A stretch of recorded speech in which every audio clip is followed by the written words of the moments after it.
Meditação matinal, 11 de maio, quinta. Deus é justo ao perdoar.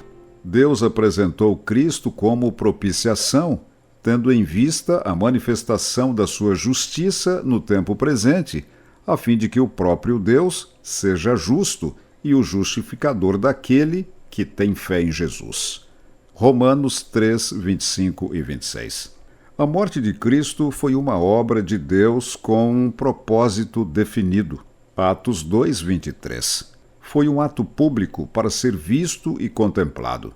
Deus precisava ser visto publicamente não apenas como justificador, aquele que perdoa, mas também como justo. Por isso, ele apresentou Jesus como propiciação no seu sangue. Desde o dilúvio, Deus nunca tratou a humanidade má e desobediente como ela mereceu.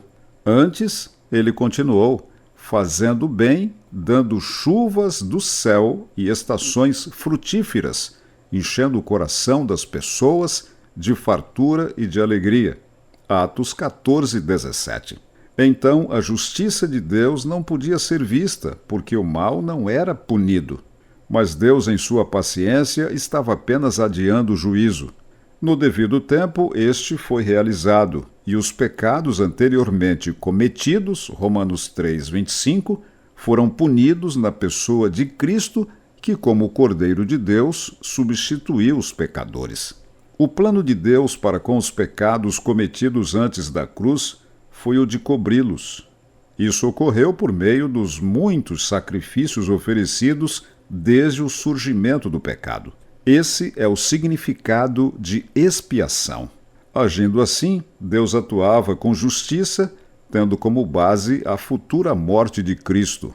Desse modo, os pecados foram cobertos pelos sacrifícios que ele próprio havia estipulado, mas não foram retirados. Referindo-se aos pecados cometidos antes da cruz, o texto declara que Deus, em sua tolerância, os havia deixado impunes, ou seja, os pusera de lado, temporariamente em vista dos sacrifícios.